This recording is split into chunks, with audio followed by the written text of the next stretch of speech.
So this is a topic I came up with while I was bored in a car ride.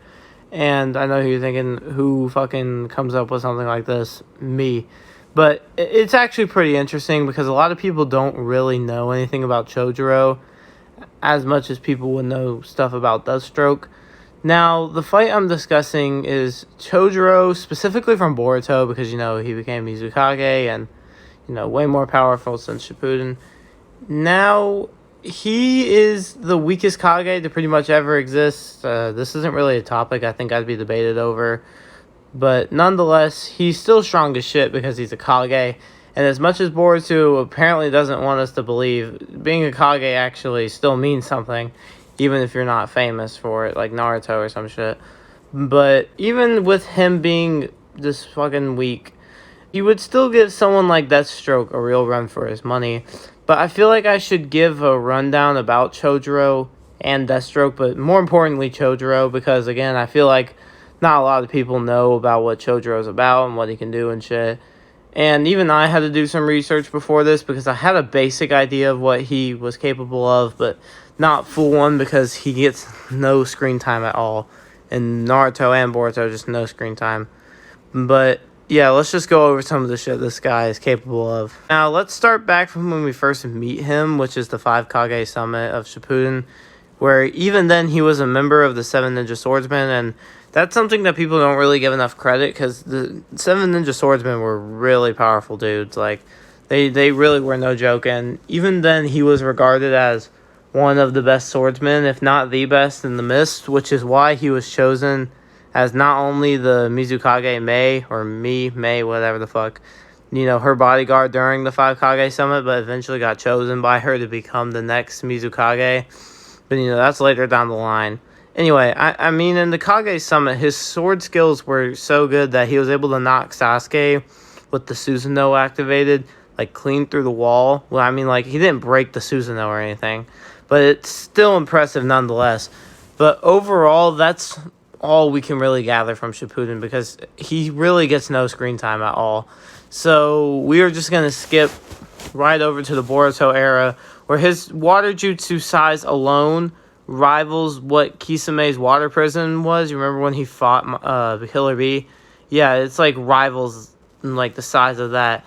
We can gather this from stuff like when he and Gaara fought the Otsutsuki, and I think he did it in the War Arc too one time when he was fighting Zetsus. I think he did it there, but yeah, he did it in the War Arc. And I can never remember the name of this jutsu that he has. I can never remember it, even if I tried. But it's basically these spike chakra water thingies, and if they hit if they all hit the target, it either just slowly kind of either weakens them or kills them, depending on how strong the enemy is. And during the Boruto era, several of the Kage referred to Chojuro as the strongest and best swordsman out of all the great villages. And his sword, the way it basically works is the basic rundown, from my understanding, is the more chakra that is in it, the bigger and stronger it gets. And now in the Boruto era, he can clone his sword to use dual wielding with it. Granted, I don't think they were counting on Sasuke for being a swordsman, because, I don't think anyone views Sasuke as a swordsman. I think they just kind of view him and Naruto as, like, demigods in the Naruto-verse, but whatever. But the last thing I want to talk about a little bit, just for a second, is his physical strength and his weakness, because while Chojuro kind of looks like a dweeb and dork, whatever the fuck you want to call him, his physical strength is actually pretty good. An example, he was able to wield Zabuza's blade with one hand, which is pretty impressive considering people like Suigetsu kind of struggled to hold his blade with amplified strength that he had. And while we're actually comparing him to Suigetsu, the only weakness I could find was when he was fighting that Otsutsuki, where apparently he's vulnerable to lightning, which, I mean, since he only uses water style, that might be a given. So that's the only really weakness I could find for him. But, I mean, if anyone else can find another weakness, just let me know, I guess. But that pretty much wraps it up for Chojuro's side of the fight. Now, let us talk about the more popular character in this fight, a.k.a. Deathstroke, a.k.a. Slade Wilson, you probably already knew that, but you never know. Someone who might not know could be watching this fucking video for some reason. Now, Deathstroke isn't stated in the main comics to be on any kind of, like, super power shit, but he might as well have the fucking super soldier serum, because this guy can do, like, things that just normal people that they're trying to play it off just can't do. Like, enhanced sense that quite literally stating he moves so fast, like, as he thinks. So, like, his brain, like, if he thinks, like, his muscles and his brain move at, like, the same speed. So as soon as he thinks something, his body moves, and his movement speed that comes with that, he just comes from dodging bullets to dodging speedsters like Kid Flash if they're not really going full. Because obviously if they're going full force, they fucking wreck them. But, like, you know how, like, heroes have, like, that moral code and shit? Like, yeah, like, if they have a moral code and they're not really trying, yeah, he can evade speedsters, which is still very, very impressive.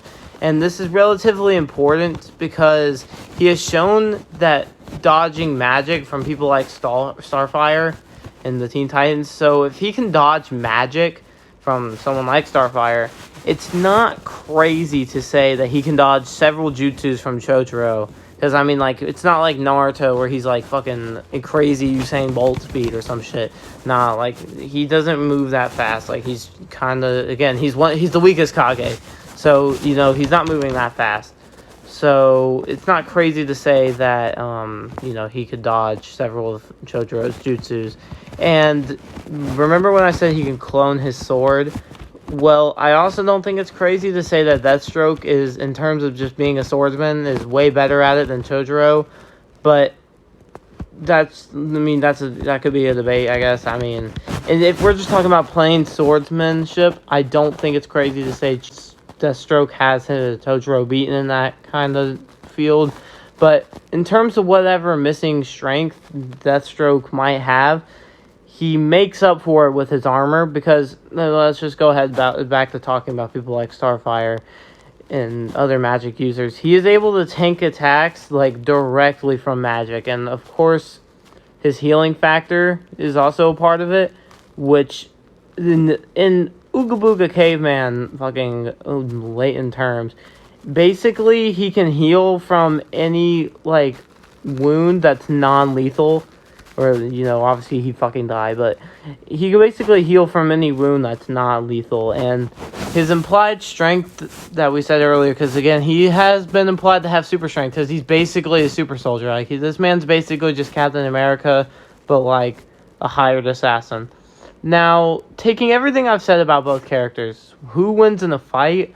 While I do think that this will be an extremely difficult fight for both characters, I'm going to say that Chojuro comes out on top, because while all the stuff I talked about for Deathstroke is impressive and would definitely be able to, you know, evade quite a bit of Chojuro's attacks and, you know, give him a challenge, Deathstroke doesn't really, like, he wouldn't know anything about a large amount of jutsus in Naruto. So, like, I mean, what happens if Chojuro gets Deathstroke in, like, a water prison or some shit? I'm sorry, but he's fucked. And there's other ways I can see Chojuro winning the fight, because, you know, it's just kind of implied when you're essentially a ninja wizard that's, like, running an entire village of other ninja wizards. It's not really saying that he can beat someone that's, like, just kind of like someone on steroids. Because that's how DC wants to play it off, is basically just steroid up, like, guy, because if Deathstroke's not on any kind of juice or whatever, I don't believe it though. But I see Chojuro winning this fight. I know there's a lot of Deathstroke fans, and y'all are gonna start calling me biased, like, oh, you're just a Naruto fan, aren't you? I mean, yeah, I am, but, like, I'm not biased. I like Deathstroke and Naruto. I mean, like, what? Do you really think in your heart of hearts that I like someone like Chojuro more than I like fucking Deathstroke?